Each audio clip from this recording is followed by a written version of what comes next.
What's going on, guys? Welcome to another episode of Smash JT. I was very wrong about Fall Guys. Initially, I thought this game was going to fall, literally, flat on its face when it launched because they were charging $20 for what I felt like amounted to a free-to-play game. And I thought, who the heck is going to spend 20 bucks on this game that looks like basically the colors of Fortnite on this random gameplay and its potential for problems if they entered microtransactions, which they do, and how could this possibly be a good game worthwhile and successful in the long run when it takes 60 people to play it for a fun game? Well, I was wrong. First off, if you haven't played Fall Guys yet, let me tell you, you're in for a treat. The game is basically what I've been telling my friends. It's more of like a American Ninja Warriors take on video games where you control the character trying to make it through a whole slew of different obstacles, obstacle courses, random things that will come and slam you out of the way, or different types of games and ways you're supposed to get through. I'm not going to go through and list them all here, but just suffice it to say, it's a hell of a lot of fun. Initially, I had this on my radar and then found out they were charging $20 for it. And I was like, God, that sucks, because honestly, a game like this, I thought needed to be free to play in order for people to actually play it. But word of mouth spread like wildfire. This game has already sold well over 2 million copies in the first week on Steam alone. Like, that's not including PlayStation 4 sales, which, by the way, is currently the launch month of this game, a free Sony PS Plus game if you have a PS Plus membership, which I didn't until this game came out, and I was like, okay, I'll re-up my PS Plus membership and check this game out, because to me, it's finally something worthwhile for me to have that PS Plus membership. Now, for this game itself, why is it so fun? It's addicting. You try to get through the levels, and you try your best to beat the other guys, the competition, and it is just wild. Like, it is wacky fun. I have yet to win. Like, out of 60 players, I've come in second place, I believe, 3 different times. I've probably played this about 50 or 60 different times. So much fun, so challenging. It's very frustrating, but it has that one more time gameplay element to it that it's so hard to put your finger on as a gamer, as a developer, how to make a game where players want to have that one more time try. Now, a couple of the things I will say, it's not the perfect game by any means, but it's fun. It's fun. And if those of you who have watched me for a while, you know that's what I look for in my games. If you're new to the channel, make sure you subscribe. I enjoy playing fun games. I'm not into the console wars. I'm not into the this is better than that because I feel like this. If the game is fun, that should ultimately be the determinant for how good the game is. I know that's controversial, but we'll leave it at that. As far as the frustrations I've had with this game, the character falls over an awful lot, and oftentimes it feels like not even because it's your fault. Like, you're jumping and you land at a weird angle, but you didn't know you were landing on a weird angle, so your character just falls over and flops around on the ground for like what feels like an eternity. I mean, it's probably like a second or two, but every millisecond counts in this game to get to the end.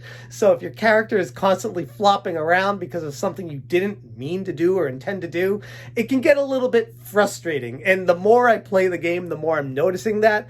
And obviously the better I'm getting at knowing where those parts are, but still it happens way more frequently than I would like. Other frustrations are sometimes like 3 or 4 challenges into the match, you'll be put on teams, and sometimes your team will suck. So you'll be playing this for a solid 6 minutes and get to a point where you get put on a team and your team sucks and you lose, you get disqualified, and you have to start all over again by no fault of your own. So, I mean, there are some problems. I don't know if I'd even call it problems, just frustrations that come along with a game like this. And I mean, in the grand scheme, they're minor. They're easily overlooked because of just how much fun you have with this game.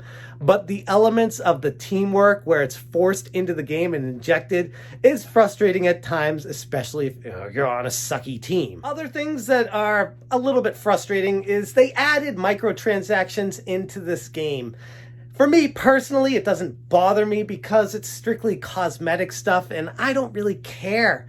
I don't care at all about cosmetics with games like this. There's plenty of costumes for you to earn and unlock as you play it longer and build up your points and things like that. But still, just the fact that they felt the need to inject microtransactions into this game after having people pay $20 or pay for the PS Plus membership just to be able to access the game is frustrating. It just feels a little slimy, feels a little bit greedy, where it would have been, in my opinion, initially at least, a more sound and safe business decision to make the game free to play completely and have the game sustain itself by microtransactions on what amounts to be cosmetics anyways.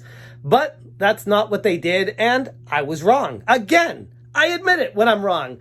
I would have been in that boardroom, I would have been pounding my fist telling Devolver Digital, no, make this game free to play because it's going to fall flat on its face. But clearly, Devolver Digital and Fall Guys, the people that made this game, knew they had something special here. They knew they had a treat for gamers, and they knew once this released that it would be a viral hit. And it's such a simple game concept where you control a character trying to move them through obstacles faster than other people do. And yes, obviously there's a lot more to it, and there are different game modes that definitely give a much needed variety to the content. But ultimately, at the end of the day, this game is fun and it is deserved to be played by every gamer. Is it Game of the Year material?